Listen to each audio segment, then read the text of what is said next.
This is Man AHL. They're one of the oldest quant hedge funds in the world, and today they manage around $60 billion. And here's the strangest part. Instead of hiding everything on how they trade, they went out and explained the exact principles of the momentum strategy that built their whole business. It's the same strategy idea that academics have tested on over 100 years of data, such as in the paper 2 Centuries of Trend Following. Now, if you're anything like me, I'm wondering why a fund managing billions would ever give that away, and does it actually still work? Well, I took their exact rules, coded the system from scratch, and tested it.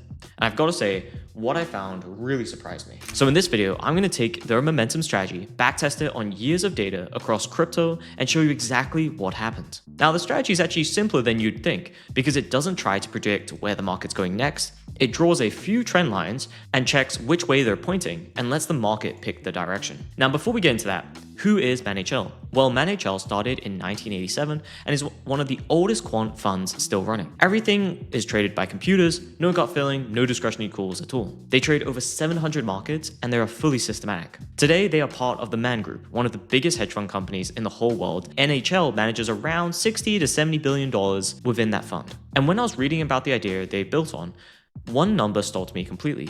Researchers took this exact concept following the trend and tested it on over 140 years of market data, all the way back to 1880, and it made money in every single decade since 1880. The research sits on some of the most cited papers in finance, like time series momentum from 2012. AHL is also so deep on the academic side, they co-founded a quant research institute at Oxford University. Plus, they've actually even explained the principles themselves publicly on a whiteboard from a very old video of them explaining this sort of idea. But the way they actually trade it is weirder than you'd expect, because the signal itself is almost embarrassingly simple.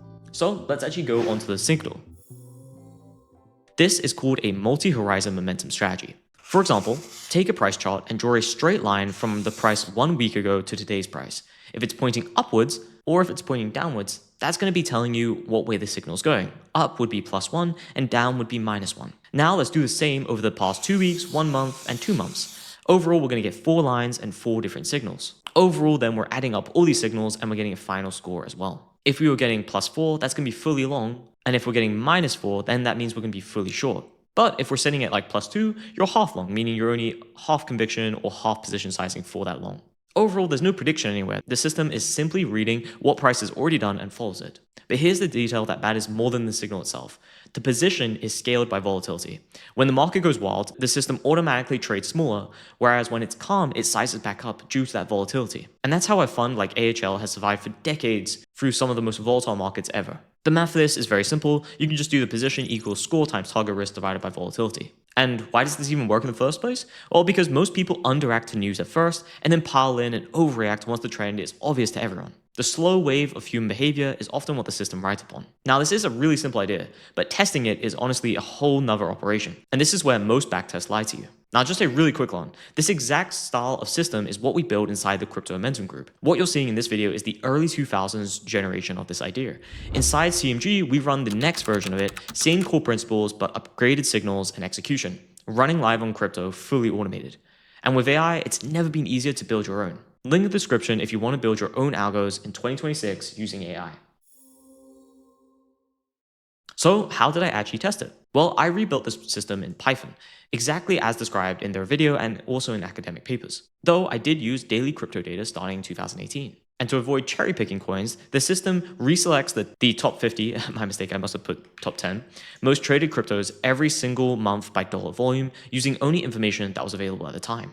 How that does it is it simply at close of that bar calculates the score, then the next day's open it will execute those trades, and it will also apply real commissions and slippage charged to every single trade. The reason why I do this is that nothing in the code then can see the future or uses any look-ahead bias data, and instead only uses the previous close and then executes on that next day open. Now, some of you may be saying, well, crypto never officially closes. Yes, that is true, but obviously to form daily bars, you can set a close at normal times. In this case, I just used the normal New York 4 p.m. time. And I also added one more test that most people never run in their backtest. And it's simply to answer the question, does the score actually predict anything at all? And you'll see the answer in the results. This is, for example, one coin it traded over that whole time. As you can see, there is a lot of executions happening. Overall, if you see a triangle, it's a long entry. If you see a red triangle, it's a short entry. And then an X is overall an exit. Now let's actually get into the code. The entire signal fits in a few lines. For each look back, I'm looking at 5, 10, 21, and 42 trading days. I take the sign of today's close minus close end number of days ago, for example 5, 10, 20, and 42, and then sum the signs. And overall, that's the score.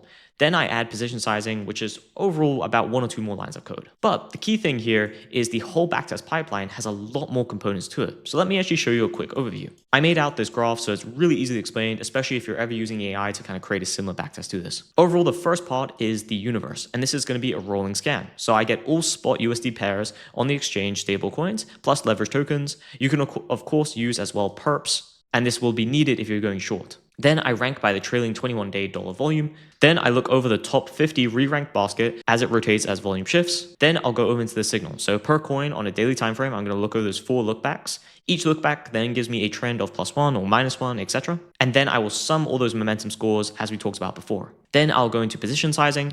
Overall, that's just going to be the score times the risk budget divided by the volatility. Every single coin carries the same risk ultimately then. Then I will score that change into a trade. And if it's a small size drift, then I'll often just hold it. This way, we're reducing the amount of commissions. I'm not having to trade every single thing, even if it's just a very small change in the score. Then I will fill at the next day's open. I'll have cost charged, and I'll also drop out any of the coins as closed. This will then ultimately produce a equity curve plus trade ledger. And then I also made a component where this can do a daily scan, so I can see any potential tickers that were actually going to take a trade now based on live data, and I can double check the logic, making sure everything is looking fine.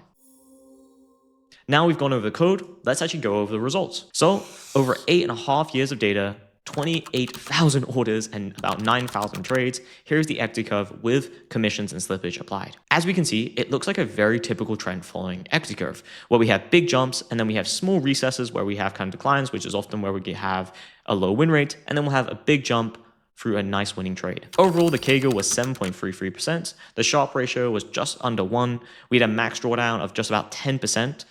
And we had a total return of 83%. Plus, we need to keep into account how much volatility we had. This was around at 7.6%, and we had a Sortino ratio of about 2.34. Now, I just want to draw everyone's attention to the max drawdown. It is only minus 10%. In crypto, this is incredibly low. If you hold through, for example, just on BTC and buy and holds, you'll easily have 70 to 80% crashes, whereas in this system, you're still getting very good CAGR and total return, but only getting 10% max drawdown. We can also see this as annual returns over the particular years.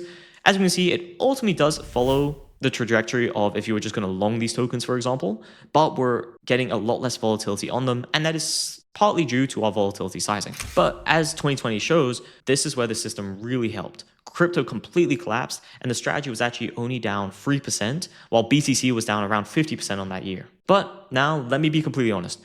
On pure returns, this does not beat simply buying and holding Bitcoin, for example. And sadly, it's not even close. We get about 83% total return, while BTC did multiples of that. Now, if the raw return is the only thing you care about, I would dare say you fundamentally don't understand every factor that happens in trading. Returns is one thing, but the amount of risk you have to take on to get that return is a huge component. Now, the other statistic that's really important for the strategy is it was wrong on around 71% of trades, which can be pretty difficult to hold through, especially when you're losing on 7 out of the 10 trades. However, this is very typical for a trend following strategy. Overall, trend following strategies work because we're taking very small losses on a lot of different trades, and then we're holding a winning trade for as long as possible and extracting as much returns as possible from that. This can also be seen from the monthly skew, where we get about plus 1.05, and that is the exact signature of a trend following strategy. The next thing I actually tested was a diagnostic on the score. The higher the score, the bigger the average next day move, ultimately saying that our score is helping predict some sort of relevance if markets are going to move up higher or lower based on that score. And at least from my testing, it seems to be statistically real. We get a T-stat score of 2.9, and still we get 2.1 after stripping out most of crypto's went up effect, meaning we're taking out the beta of just BTC and the overall market going up. Now, on costs, we do have about 17 times turnover rate, which ate 18% of the final equity curve, but the strategy was still profitable, which is a great sign, even after applying pretty strong commissions and slippage to every trade. So, what is the verdict? Well, what it loses at is it wasn't very good at maximum return. Holding BTC 100% would have beat the strategy by quite a big margin. But what it wins at is we have a Sharpe ratio near 1. Our worst drawdown is only 10% instead of 70+%. We're positive on the market in almost every year, and even in years where the market is crashing, we're only losing a very small amount. Additionally, we're barely correlated to the underlying like BTCs, which puts our correlation at about 0.4, which is still not nothing, but it is a lot better than it being fully correlated to the market, especially over this many years with all the stress events it went over. And lastly, statistically, it does seem like a real signal, which finally answers the question from the very start. Why would a $60 billion fund explain the strategy publicly? Because ultimately the rules were never actually the edge to the strategy. The edge is surviving 71% of losing trades with discipline, risk control, and scale for decades on end. Plus, this is what we'd normally classify as a risk premium. And ultimately what a risk premium is you're getting paid to hold on risk compared to the risk-free rate. And this is why, for the most part, stocks and many other assets that have more risk than bonds, for example, do overall trend up higher over the long run because you're getting paid for that amount of volatility and risk you're taking on. But famously, trend following has never been a strategy that is very difficult to do. It is very difficult to hold on to. And this is why I'm such a big promoter of like automation, because we can try and step away from all the execution, let automation handle that, and simply manage the portfolio of strategies instead. Well, that's it for this one. I hope it was valuable. If you want to build and run systems like this for yourself, the new, and especially the newer generation of trend following strategies in crypto, this is what we work on inside of the Crypto Momentum group, link in the description. See you in the next one.